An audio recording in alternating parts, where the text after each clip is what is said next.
Bonjour aux photographes. Cette vidéo a pour ambition de présenter en un minimum de temps la quasi-totalité de ce qu'il faut savoir pour exposer au mieux une photographie. Je pratique la photo depuis une cinquantaine d'années et sans être un grand photographe, j'ai beaucoup pratiqué, j'ai beaucoup lu sur la question et j'ai regardé énormément de vidéos en français et aussi dans d'autres langues. Je pense pouvoir relever ce défi. Le plan de la vidéo sera le suivant. D'abord le numérique qui sera vite bouclé, puis la pellicule. Pour celle-ci, nous examinerons les outils à notre disposition pour mesurer l'exposition et nous subdiviserons le discours entre le film positif ou inversible, c'est-à-dire la diapositive, et le film négatif, noir et blanc ou couleur. Alors allons-y. Les appareils numériques sont tous des appareils modernes et à ce titre, ils sont équipés d'un système de mesure matricielle de la lumière très performant. Ils disposent aussi de la mesure pondérée centrale et de la mesure spot qui, à mon sens, ne servent pas à grand-chose en numérique. En effet, dans la majorité des cas, vous pouvez faire confiance à l'automatisme de mesure matricielle et vous aurez une image bien exposée. Mais l'immense avantage du numérique, c'est l'histogramme. Ça, c'est vraiment l'outil optimal, la vraie révolution, elle est là. L'histogramme vous montre la totalité des pixels répartis entre les 256 valeurs de luminosité. À gauche, nous avons les tons foncés et à droite les tons clairs. Ce qui est collé à gauche est bouché, c'est le noir total. Ce qui est collé à droite est cramé, c'est le blanc total. Ce qu'on veut idéalement, c'est un histogramme qui ne soit collé ni à gauche ni à droite, et qui, si c'est possible, soit tout de même plus proche du côté droit que du côté gauche. Sauf évidemment s'il n'existe aucune valeur claire d'un sujet, ce qui est rarissime. Comment faire? Eh bien, cela dépend de votre appareil. Sur certains modèles, on n'a accès à l'histogramme qu'une fois la photo prise. Donc, dans ce cas-là, vous activez la mesure matricielle, vous prenez la photo, vous la regardez et vous affichez l'histogramme. S'il existe de la place entre les derniers pixels de droite et le bord, on va décaler l'histogramme vers la droite. Vous refaites donc une autre photo avec le même cadrage en activant le correcteur d'exposition sur plus. On commence par plus un tiers, puis plus un demi et plus deux tiers. À chaque fois, l'histogramme va se décaler vers la droite. Vous arrêtez juste avant qu'il entre en contact avec le bord. Si vous avez au contraire un histogramme avec plein de pixels collés à droite, alors il faudra le décoller avec le correcteur d'exposition réglé sur moins. Il se peut que l'histogramme soit tellement large qu'il soit à la fois collé à droite et à gauche. Dans ce cas-là, vous devez privilégier les hautes lumières, c'est-à-dire l'absence de cramé. Et tant pis pour les ombres bouchées. Si ces dernières existent, vous avez trois solutions. 1. Considérez ces noirs comme logiques et esthétiques et les conserver dans la photo. 2. Trouvez ça affreux et ne pas faire la photo. 3. Faire une image avec l'histogramme près de la droite, sans rien cramer. En faire une seconde avec l'histogramme près de la gauche, sans rien boucher. Et en faire une troisième avec l'histogramme centré, avec à la fois du bouché et du cramé, mais correct pour les tons moyens. Ensuite, vous ferez sur l'ordinateur un montage HDR. Il y a plusieurs manières de l'obtenir. C'est mieux d'utiliser dans ce cas-là un trépied pour que les images soient exactement cadrées de la même façon. Si votre appareil affiche l'histogramme avant que la photo soit prise, alors là c'est l'idéal parce que c'est avec lui, cet histogramme, que vous allez construire votre exposition. Il n'y a pas d'erreur possible puisque vous voyez à l'avance le rendu futur. C'est vraiment merveilleux cet histogramme. Et du coup, fin du chapitre numérique. En pellicule, vous pouvez avoir un appareil récent, moderne, qui propose lui aussi une très bonne mesure matricielle, en plus de la pondérée centrale et de la mesure spot. Dans ce cas-là, vous pouvez vous reposer sur cette mesure matricielle tant en film positif qu'en négatif, tout au moins tant que la scène présente un mélange de zones claires et de zones foncées.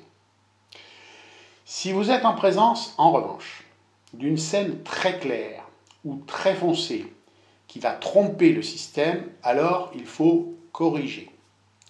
Mais ici, on n'a pas d'histogramme. On doit tenter le coup. Alors, comment faire? Si vous faites une photo d'un paysage de montagne, par exemple, avec une grande superficie de l'image constituée de pentes enneigées et d'un ciel bleu agrémenté de quelques jolis nuages blancs, le tout sous un soleil éclatant, vous pouvez être certain que votre cellule va vous rendre tout ça grisouille, sous-exposé. Pareil dans le cas d'une plage de sable clair. La solution consiste alors à utiliser la mesure spot, à prendre la mesure sur la neige ou sur le sable et à régler le correcteur d'exposition sur +2. Alors je sais que c'est contre-intuitif de retenir plus alors que c'est déjà lumineux. Mais ce ne sont pas +2 diaph par rapport au réel, c'est +2 pour compenser les -2 environ que le système automatique va appliquer en croyant qu'il voit du gris moyen alors que c'est du blanc. Si vous faites un portrait de votre chat noir roulé en boule dans son panier et que vous remplissez la totalité du cadre avec le matou, vous aurez la photo d'un chat gris. Donc là encore, mesure spot, prise sur une zone bien noire du chat et correcteur d'exposition à -2, pour les raisons symétriques à celles que je viens d'exposer. Après, les valeurs de +2 et de -2, elles sont indicatives, mais globalement, ça marche bien. Si votre appareil argentique n'est pas doté d'un système de mesure de la lumière suffisamment précis, ou s'il s'agit d'un moyen format ou d'une chambre qui en est totalement dépourvue, vous allez avoir besoin d'un outil externe. Il en existe de deux types. D'abord, le posemètre, qui fonctionne en captant la lumière incidente et qui peut aussi servir de flashmètre. Puis, le spotmètre, qui capte la lumière réfléchie par le sujet. Il existe des appareils qui cumulent ces deux fonctions. Je n'évoquerai pas la mesure de lumière du flash et surtout des flashs multiples de studio, parce que si vous pratiquez cela, vous êtes un expert et vous n'avez pas besoin de cette vidéo. Commençons par le posemètre. Il prend la mesure de la lumière qui traverse sa demi-sphère blanche et il vous donne la vitesse d'obturation à retenir en fonction de la sensibilité ISO et de l'ouverture que vous aurez affichée. Il faut donc le placer sous l'éclairage du sujet. Si vous faites un portrait, une nature morte ou toute autre photo d'objet, vous placez le posemètre juste à côté du sujet, demi-sphère dirigée vers l'appareil photo, ou vers la lumière si celle-ci est très directive. Et vous enregistrez l'exposition, en appuyant sur le bouton. Il ne vous reste qu'à la reporter sur l'appareil et à déclencher. Si vous photographiez un paysage, comme une montagne qui se trouve à plusieurs dizaines de kilomètres de haut, vous ne pouvez pas poser le posemètre à côté. Mais vous pouvez considérer que l'éclairage solaire qui frappe la montagne est le même que celui qui vous environne, vous. Bien sûr, il ne faut pas que la montagne soit en plein soleil et que vous soyez sous un arbre. Ou que vous soyez en plein soleil et qu'un gros nuage atténue la lumière portée sur la montagne. Mais excepté ces cas-là, il vous suffit de placer le posemètre au-dessus de votre tête, capteur vers l'arrière pour enregistrer la lumière qui frappe votre dos et qui est donc dans la même direction que celle qui éclaire votre sujet.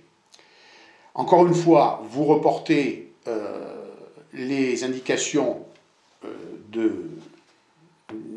posemètre sur l'appareil et vous déclenchez. Le dernier ustensile est sans doute le plus précis. Il s'agit du spotmètre qu'utilisait déjà le père de la photographie scientifique qui était Ansel Adams. La première qualité, selon moi, de ce type d'appareil est qu'il n'utilise pas, en tout cas pas forcément, de couple diaphragme de vitesse. En effet, vous savez qu'il existe, que plusieurs couples diaphragme vitesse peuvent être équivalents, et la comparaison s'en trouve compliquée. Ici, on a affaire à une succession de nombres entiers naturels, de 1 à 19, avec des fragmentations par tiers. Les petits nombres correspondent aux éclairages faibles, les grands nombres aux fortes luminosités. On passe d'un nombre à l'autre selon la progression des diaphes ou des stops, sans être gêné par la succession des produits de la racine carrée de 2, comme dans les ouvertures normalisées. Ces nombres sont appelés des indices de lumination, IL, ou Exposure Value, EV. IL et EV, c'est la même chose. Comment se sert-on d'un spotmètre? D'abord, il faut se dire qu'on se place résolument en photographie de paysage ou d'architecture. La photo de sport, d'action, la photo animalière, aujourd'hui, elle est numérique. Et nous avons clos le chapitre du numérique. En photographie de portrait, on peut utiliser un spotmètre qui va viser une charte de gris à 18% tenue par le modèle. Mais le posemètre me semble plus adéquat. Alors, on commence par choisir son sujet. Et par le cadrer, le plus souvent sur trépied. Ensuite, on va rechercher dans la scène où se trouvent les zones les plus claires, qui renvoient le plus de lumière, et les zones les plus foncées, qui en renvoient le moins. Et on va mesurer, en IL ou en EV, ces quantités de lumière pour déterminer l'indice de lumination, qui devra être traduit en couple diaphragme-vitesse. Mais ça, on le fera à la fin du processus, juste avant de déclencher. Alors, il nous faut ici distinguer deux cas. Le film positif ou inversible, c'est-à-dire la diapositive, et le film négatif, qu'il soit noir et blanc ou couleur. On gardera à l'esprit que la dynamique de la diapositive, c'est-à-dire sa capacité à supporter en même temps des luminosités faibles et fortes, cette dynamique est très réduite, de l'ordre de 4 à 5 diaphes. En revanche, une pellicule noir et blanc pourra encaisser jusqu'à 15 diaphes. Commençons par le film positif. Une diapositive, ça ne doit jamais être cramé. Pourquoi? Parce qu'une diapo, à l'origine, c'est fait pour être projetée sur un écran au moyen de la lampe d'un projecteur dont la lumière traverse le film, comme au cinoche. Si une partie de la pellicule est totalement transparente, ce qu'on voit sur l'écran, c'est la lampe du projecteur. Et c'est pas bon. Comment ne pas avoir de cramé?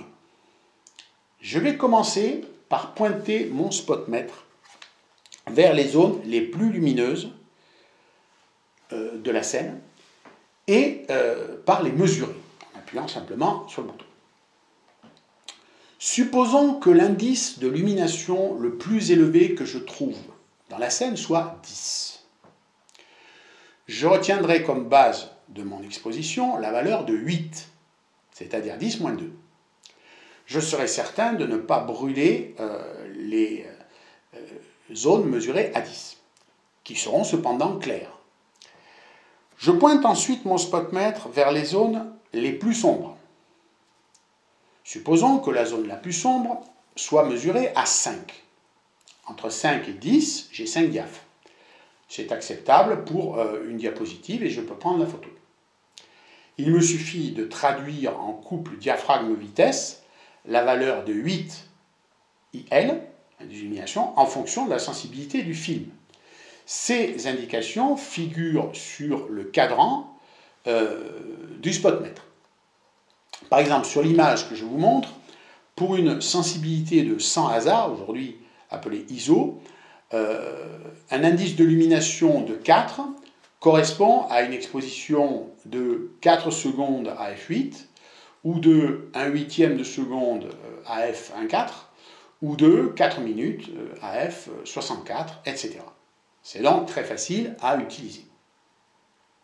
Je reviens à mon exemple, et je suppose à présent que la zone la plus sombre ne soit pas à 5, mais à 3. Entre 3 et 10, j'ai plus que la diapositive ne peut tolérer. Or, je ne veux surtout pas cramer. Donc, pas question de toucher à mon 8 IL à la légère. Sauf que les zones mesurées à 3 et à 4 sont bouchées. Là encore, soit je l'accepte, soit je renonce à faire la photo, soit je triche. L'outil pour tricher est dans ce cas le filtre dégradé gris de 2 diaphes. Je le place sur mon objectif de sorte qu'il recouvre la zone mesurée à 10. Le plus souvent, c'est le ciel.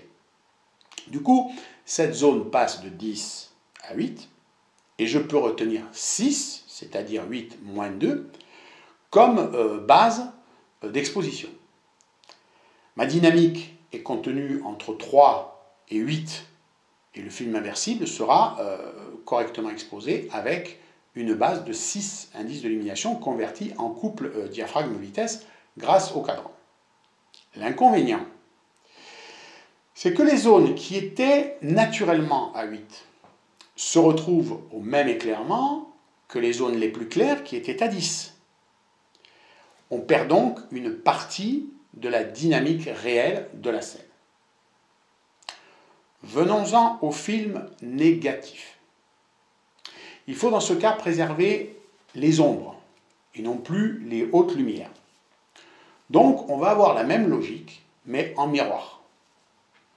Toutefois, on ne va pas s'intéresser à la zone la plus sombre, mais à la zone la plus sombre dont on veut garder des détails.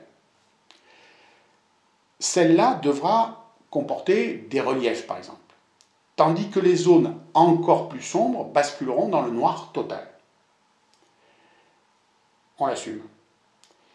Il n'est pas interdit de vouloir conserver du détail dans les zones les plus sombres, mais surtout en noir et blanc, le noir absolu n'est pas un péché.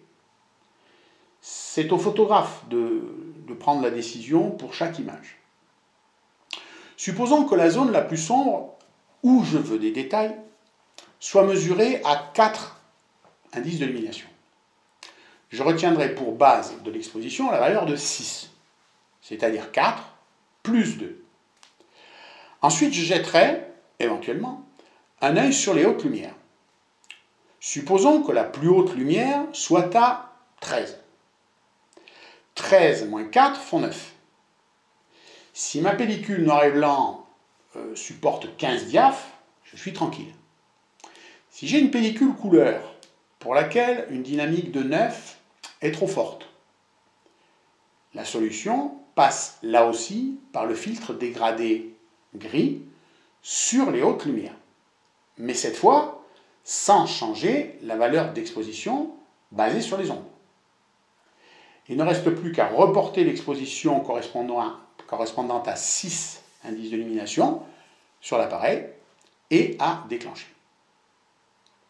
Je précise que toutes les valeurs numériques que j'ai mentionnées sont des indices de lumination et pas les zones du fameux zone système d'Ansel Adams.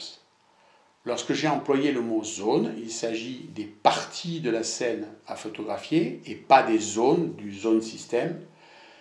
Bien sûr que tout ceci a un lien avec le zone système que je vous laisse découvrir si ce n'est pas déjà fait. Mais j'ai voulu rester simple et surtout très pratique en donnant des recettes, pas en exposant la théorie du jaune système.